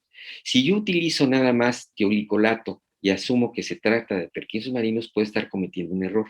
Un caso positivo de tiolicolato para Perkinsus marinos nos indica la posible presencia de Perkinsus, más no la especie. Nos indica también que se puede tratar de dinoflagelados o de un género que se llama Pseudoperkinsus. Por lo tanto, el cultivo en tioglicolato no me garantiza que en los tejidos incubados haya una infección por Perkinsus marinos. Necesito pruebas complementarias, ¿sí? En el caso del PCR, el PCR positivo nos indica la presencia de una fracción de ADN atribuida a Perkinsus marinus, pero tampoco necesariamente nos indica que haya infección. ¿Por qué? Porque este Perkinsus marinus o esta fracción de Perkinsus marinus podría estar en el tracto digestivo o podría estar en el mucus, en las branquias o incluso en las pseudoheces. Entonces, necesitamos complementar nuestro diagnóstico con más técnicas. Entonces, si yo la histología lo que me va a decir es la presencia de parásitos presuntamente Perkinsus, no puedo determinar la especie, sí puedo decir que se parecen a Perkinsus, pero lo que me va a dar es que voy a ver si está en curso o no una infección. Voy a poder ver la proliferación del parásito, voy a poder ver si está en qué fase de desarrollo y qué efecto está teniendo en los tejidos. Pero si yo combino las técnicas de histología con hibridación in situ, que viene siendo una especie de PCR en el tejido, lo que yo voy a obtener es la especificidad, por un lado, la especificidad de la especie de parásito, Perkinsus marinos, y dónde está establecido en los tejidos y el desarrollo o no de la infección. Entonces, con esto yo completo mi cuadro de diagnóstico para saber si está causando o no una infección el parásito. Entonces, necesito yo, para hacer una asociación directa entre la presencia de Perkinsus marinos y el desarrollo y mortalidad de una especie de bivalvo en particular, tengo que tener una asociación con el cuadro clínico, con mi cultivo en tioglicolato, con mi análisis histológico y con mi análisis de PCR. Y si yo logro obtener toda esta información, entonces ya puedo decir, ok, Perkinsus marinus para esta especie me está causando una infección y me puede derivar en mortalidades, ¿sí? Y me puede derivar en mortalidades. Pero si no es así, si no deriva en mortalidades, entonces, ¿qué pasa? Que la susceptibilidad del hospedero es muy baja o, no, o es nula a Perkinsus marinus. Entonces, simplemente el organismo, el parásito, está sirviendo como comida. ¿Por qué? Porque ingresa al animal, simplemente lo digiere y no pasa absolutamente nada, y por eso no estamos detectando mortalidades masivas o desarrollo de infección en algunas de esas especies. Sin embargo, en otras puede ser que sí. que ese parásito ingresa al hospedero, su susceptibilidad no sea la adecuada y entonces haya proliferación del parásito, inclusive llevarlo a la muerte al hospedero. Entonces, vean cómo tenemos que tomar en cuenta toda la biología del parásito, todo el comportamiento del parásito en el ambiente y en el hospedero para poder interpretar si se trata realmente de una infección y qué tan importante es esa infección y qué efecto está causando en nuestra producción ostrícola, ¿no? Entonces, a final de cuentas, el desarrollo no de una infección de un molusco bivalvo que se enfrente a perquín submarinos va a depender de la susceptibilidad de este, desde luego del ambiente y de la virulencia del parásito. Es decir, que nuevamente entra en juego la triada de la enfermedad. Y bueno, desde luego le podríamos sumar la tetrada, ¿verdad? Bueno, muy bien. Entonces, eso respecto a perquín submarinos, que es el tema que pues es vigente, es motivo de análisis en todos los comités y que necesitamos interpretarlo correctamente. Después tenemos el herpesvirus del ostión, que es un patógeno muy importante y que también tuvimos la oportunidad de descubrirlo aquí en México gracias a la tesis de doctorado de la doctora Rebeca Vázquez. Y que también lleva toda una anécdota, porque en principio, que estaban ocurriendo las mortalidades del ostión japonés en todo el noroeste de México, se pensaba que como en Francia, estaba involucrada un vibrio y posiblemente un herpes virus.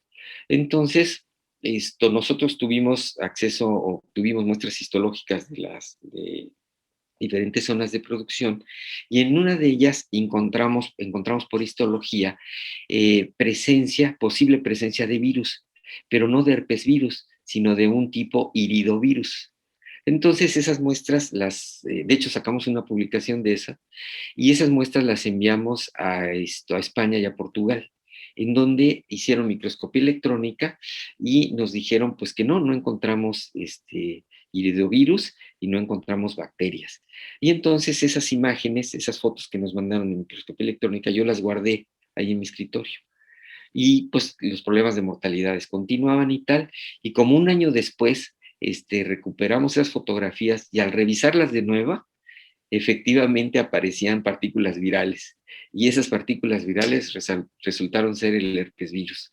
Y esto llevó al desarrollo de la tesis de la doctora Rebeca. Entonces, ya después, con pruebas genéticas, se demostró la presencia de herpes virus en Crassostrea gigas en el Pacífico de México, ¿no?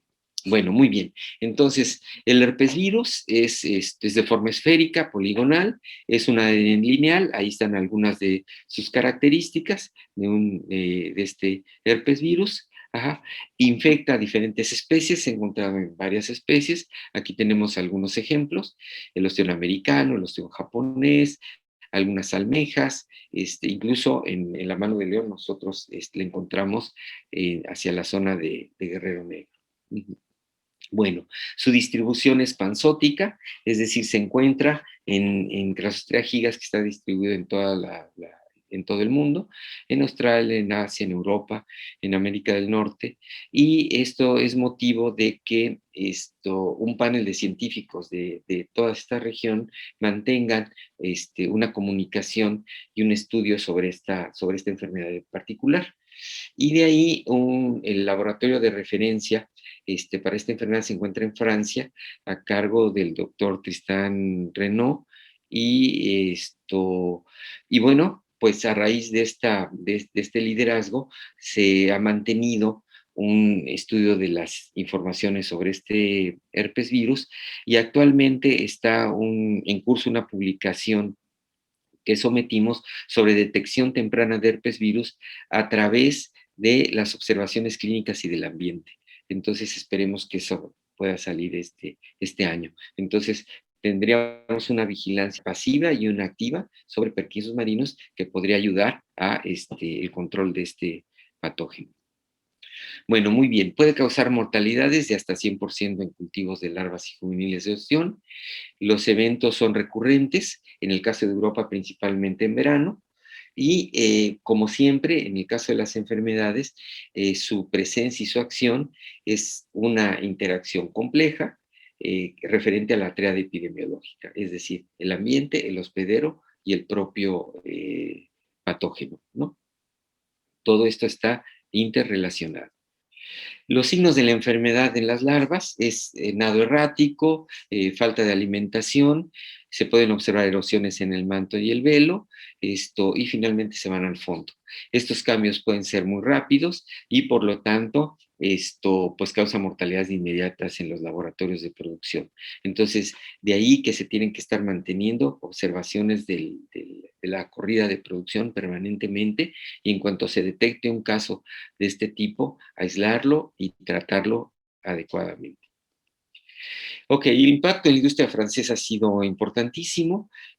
Francia produce alrededor de 130,000 toneladas al año, es el cuarto productor a nivel mundial después de China y estos otros países que vemos en la imagen, y sin embargo se ha visto muy severamente afectada por el herpesvirus del ostión, ¿no? Aquí, sobre todo durante el 2008 al 2011, cuando se detectó una nueva variante de este herpesvirus, conocida como variedad Mu, que afectó grandemente a la industria francesa y que continúa teniendo un efecto nocivo en su producción.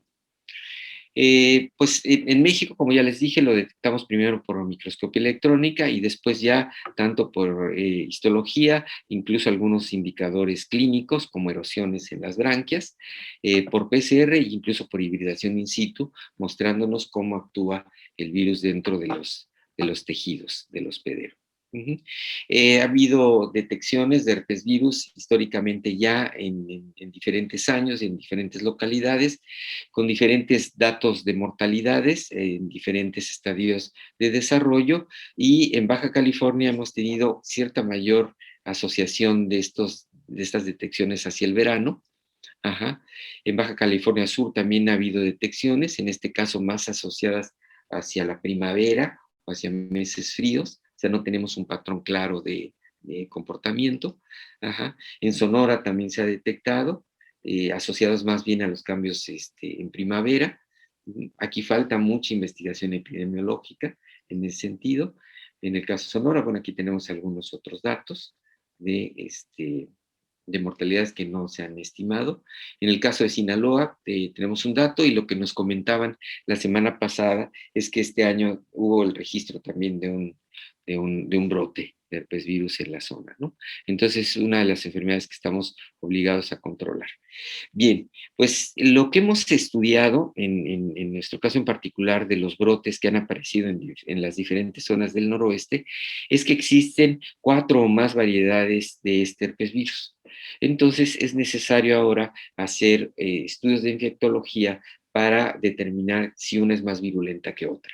Y aquí, bueno, pues estamos trabajando en conjunto con investigadores de Estados Unidos y de Francia para tratar de indagar estas diferencias en virulencia y en consecuencia, tomar medidas sanitarias pertinentes, ¿no?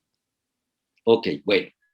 Entonces ahí terminaríamos ya con el herpes virus, ¿sí? Entonces tenemos ya Perkinsus marinus, después tenemos el herpes virus, que es obligadamente tenemos que seguirlo estudiando, pero hay otro problema sanitario actual en la producción de moluscos bivalvos, en particular de ostión en la bahía de San Quintín, que son estos gusanos de lodo o gusanos perforadores, que en realidad no se trata de parásitos, sino se trata de epibiontes o comensales que se asientan sobre la concha del bivalvo o se introducen entre la concha y el manto y ahí hacen su habitáculo o ahí hacen su nicho para habitar. Y en consecuencia forman orificios, como los que vemos en este mejillón, y vemos en esta otra imagen a cómo salen los palpos cefálicos del animalito, del gusano, que los utiliza para capturar alimento. Pero vemos que no necesariamente se tiene que asentar en moluscos vivos, en moluscos bivalvos vivos, sino también se puede asentar en conchas vacías o en sustratos calcáreos. Entonces no hablamos de un animalito que se está alimentando de otro, sino simplemente lo utiliza como habitáculo. por lo tanto no se considera estrictamente un verdadero parásito. Sin embargo, puede tener un efecto muy nocivo, tanto en la concha como vamos a ver en el propio animal, ¿sí? Aquí tenemos algunas imágenes de las erosiones o canales en la concha que forma este gusano, en este caso Polydora ciliata en la ostra plana, pero también puede ser por ejemplo, en la almeja rosera, en Chione fructifraga, donde curiosamente en la zona del sifón es donde genera el mayor daño. Desde luego se han encontrado en casos trajigas, en la zona externa y desde luego en la zona interna, como vemos en estas imágenes. Seguramente los productores que estén viendo esta presentación están familiarizados con la presencia de estos canales y estas ampollas que si uno de estos opciones se comercializa, cuando el consumidor lo abre, hay riesgo de que se pinche la ampolla y despida un aroma, un olor nocivo por la descomposición de la materia orgánica. Entonces es un producto que se rechaza. Y evidentemente su presentación pues es muy mala y el producto se rechaza. Entonces, independientemente de que causa pérdidas en rendimiento o inclusive puede inducir mortalidades, tiene un efecto en la comercialización. Entonces es un problema que se necesita tratar, ¿no? Muy bien, aquí tenemos otras imágenes ya con rayos X del efecto que pueden tener en la concha. Vean nada más cómo corrosiona toda la concha, y esto puede traer como consecuencia una menor resistencia a depredadores, otra el asentamiento de bacterias o hongos que provoquen infecciones secundarias, ¿sí? Y estos estudios radiográficos pues nos permiten observar los canales, ¿no? Que se encuentran producidos por estos gusanos. Hay diferentes tipos de canales y ampollas. Aquí tenemos algunos de ejemplos que hemos recopilado en 2 tesis que se acaban de realizar en la Bahía de San Quintín. Los canales pueden ser de diferentes formas y pueden afectar diferentes zonas y cobertura de la concha. Algunos se pueden caracterizar por su apariencia fresca o de recién hechura, porque la cubierta todavía es muy transparente, es translúcida y muy fácil de romper, mientras que en otros casos ya la cobertura de los orificios ha sido más constante y nos denota una infestación pasada, ¿no? Que no una infestación actual. Bueno, si nosotros hacemos una correlación entre la presencia de estos gusanos, las ampollas que forman estos gusanos, los canales que forman estos gusanos, y lo asociamos con el índice de condición, con el crecimiento, con la madurez gonadal y la dureza de la concha, nos va a poder dar información de qué tanto nos está afectando nuestro rendimiento y qué tanto está afectando la supervivencia de nuestros animales, ¿no? Entonces, de ahí la idea cuando se hacen los muestreos por parte de los comités, en que la detección de este problema sea un poco más a detalle. Ajá. Se utilicen, por ejemplo, analizadores de imagen para calcular la superficie afectada en la concha y después hacer una correlación con el índice de condición y ver qué tanto me está afectando el rendimiento y qué tanto eventualmente puedo estar perdiendo. Entonces, y así dar un mejor seguimiento a este problema. También es importante saber qué tipo de especie tenemos. No hay una sola especie de estos poliquetos, hay muchas especies. De hecho, forman un complejo que se llama Polydora brocardia, porque hay 2 géneros que perforan la concha. Aquí tenemos algunas de las especies: Polydora ciliata, cornuta, ligni, websteri, que se han encontrado en diferentes partes del mundo. Y bueno, una característica de este gusano es que tiene un desarrollo larval planctónico y forma una larva plantotrófica, es decir, eclosiona el huevecillo que está en las cápsulas de los huevos, pasa por diferentes estadios de desarrollo hasta alcanzar el estado adulto, que eventualmente se va a fijar o se va a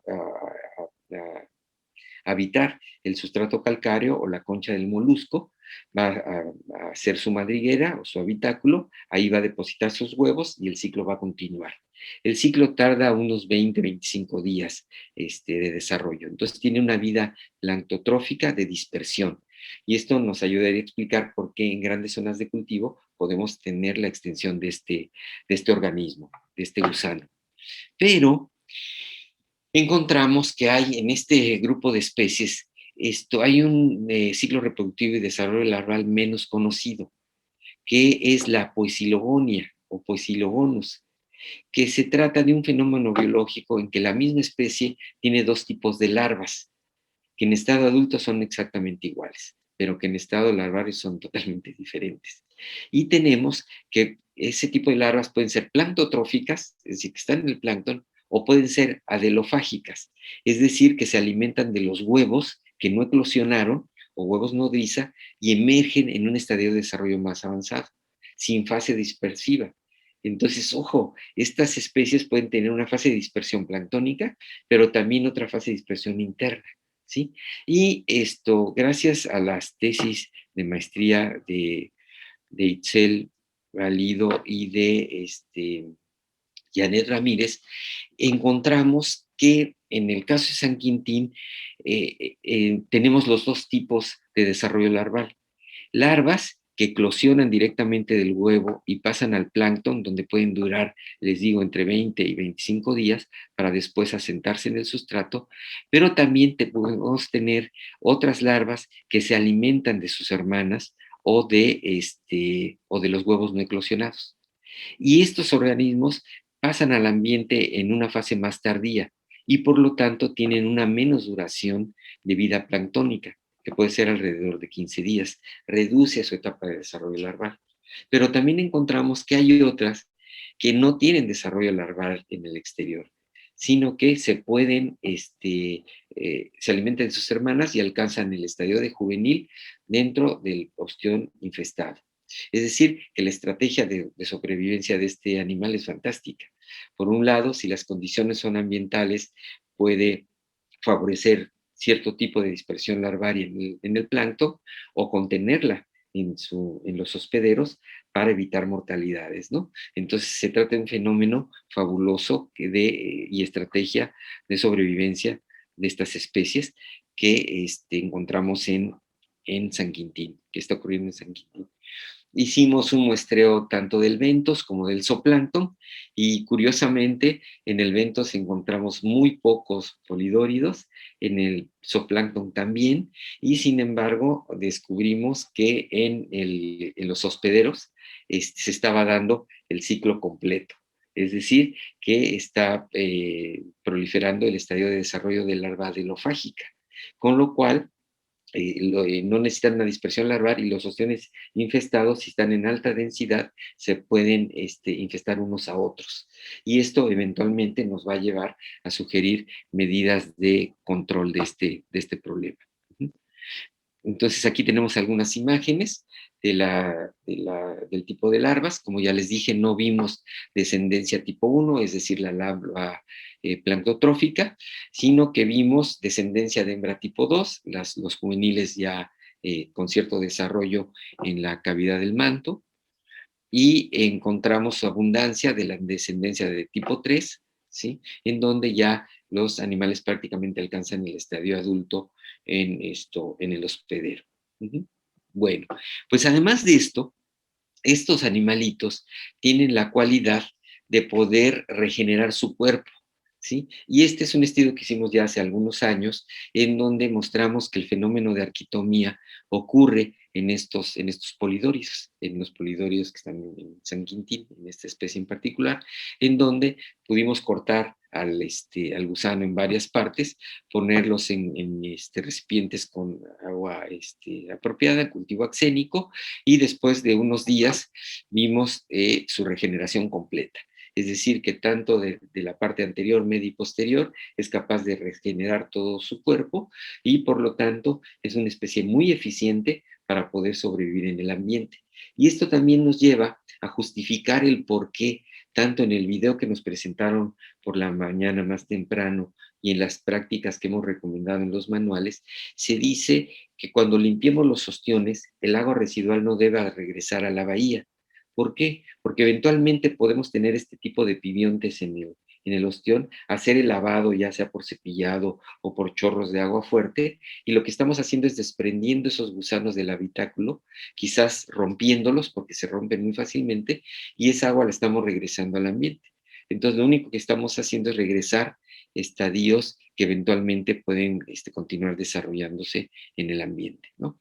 Entonces, de ahí la importancia de entender y comprender la biología tanto del hospedero como de los comensales o de parásitos que pueden afectar a nuestros organismos de interés. Entonces, curiosamente, la actividad acuícola sin querer ha contribuido a dispersar a estos gusanos en todas las zonas de cultivo.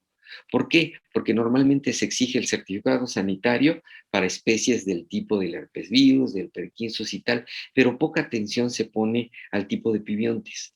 Entonces, la carga de pibiontes también es un aspecto a considerar de mucha importancia en la transferencia de moluscos de un lado a otro. También es importante el mantener las densidades de cultivo adecuadas, no aborazarnos y querer tener densidades amplísimas en los medios de cultivo, en los sitios de cultivo, porque sabemos que las enfermedades infecciosas son densodependientes. Entonces, mientras mayor densidad de cultivo tenga, mayor probabilidad de contagio hay. Digo, ahora esto lo comprendemos muy bien con el concepto de la sana distancia, ¿no? Que aplica al coronavirus, a la pandemia que estamos sufriendo.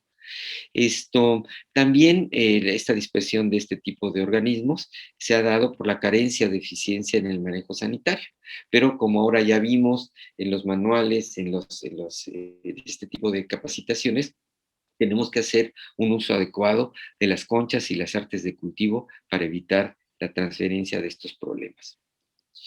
Y bueno, muy bien, pues con eso terminaría mi participación, agradeciendo el apoyo, como siempre, de los productores.